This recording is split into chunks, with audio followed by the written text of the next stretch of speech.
आ ताहिके बाद एकरा कहै छियै तऽ कहै छै कि भैयाके नहीं बतेबै आ भोर होइ छै उड़ि जाइ छै कखन खेनाइ बनेले कखन अथी कऽ के बैसल छै एतै आ खाली खाए लेतै थारी भरि फिर विदा भऽ जेतै आइ हमहूँ कहै छियै मनसाके बड़ भए के नहीं से कथि बोले छियै कतऽ हम गेल रहियै यौ हाँ अरे गेल छलै पैसा के जोगाड़ करे पैसा के जोगाड़ भरि दिन पैसे के जोगाड़ में छी खेनाइ बनल कखन छै हाँ ओतऽ से भाय फोन करैत कहै कि हमर भाय के नहीं यौ अरे हमरा भूख तुक अभी नहीं लगे अहाँ के काम छलै की काम से गेल रहिए की काम यौ खुल के बाजू न अहाँ के कहलू ना कि हम बिजनेस करे वाला छियै हां तो की भेल तो बिजनेस तो करे वाला छियै परसू न लंगड़ा का के घर वाली कहै छले जे अहाँ के दियर एतऽ से की कहै छै हां तो वह सोचने छी कि अपन बिजनेस करो तो वह पैसे उसे के जोगाड़ में छी तो एक बात हम कहू जे अहाँ अखन तक पैसो के जोगाड़ नहीं भेल अहाँ भरि टोल में अहाँ बेनो बाँट एलिए हां तो वही ले त अहाँ के बोले ला आइलु हां हमरा की बाजू हमरा आई तो पैसा कनी जोगाड़ कर दियो ना चला दी कत से चला दे तो भैये के कहियो नहीं त नहीं रे भैये के जोगाड़ कर हेलो अहाँ दुनू भाई एके पाठ पढ़ने छियै हां आई तो लौटा देब ना पैसा ये हमरा नहीं है जरूरी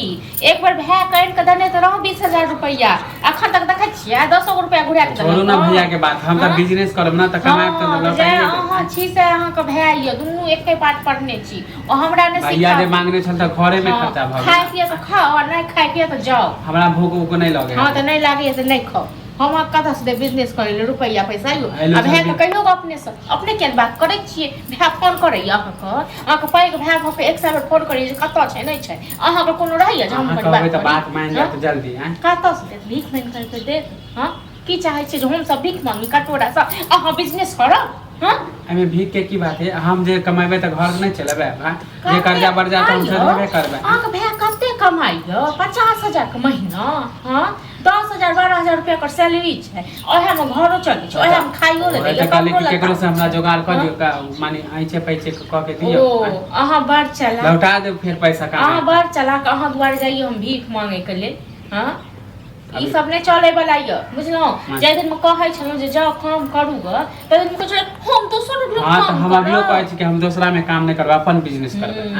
अहाँ बड़ बुधियार छी कनी हम सब त बड़ मूर्ख छी टाइम दे नहीं माने पैसा के भी जोगाड़ नहीं हम सब त बड़ मूर्ख छी जो हम सब अहाँ के पैसा देब जमा क क जेकरा बिजनेस करे के रहै छै न त पहले ये साल 2 साल काम क के पैसा जमा क लै छी तखन बिजनेस करे हां त हमरा एते टाइम नहीं है कि अहाँ दोसर के कंधा पर जे बंदूक रख के चलै छी से नहीं चलेबे ना ठीक है नहीं चलेबे तो कोई बात नहीं कोई करे लेबे पैसा के जोगाड़ ऐसा नहीं कह लियो ग धमकी नहीं दिया कैसे कदम के पेड़ है जे बेच देबे हम काठी बेच देबे कदम के पेड़ जे है चाहे 4 गो 5 गो बेच देबे कथि करबे केहन ह छिए हां आइ त पैसो के नहीं जोगाड़ कर दै छी त हम कथि करब सैह त कहै छी मतलब बेचै के लेल ह एते छी घर फराल जे बेच दबे हां त बेच के कोनो खा नहीं जाए तक लगेलिए हां क्या खरीद लिए हां नहीं लगेलिए त मुसीबत पड़ल है त हम अपन बिजनेस लेल बेच देब कथि के मुसीबत य मैं के श्राद्ध करे छै के बाप के ए बिजनेस कि बेटा के उपनयन करे छै कि बियाह करे छै बेटी के से कहू न हां त अहाँ से हम बोलबे नहीं करब अखन यहाँ के बियाह भेल ह नहीं दान भेल ह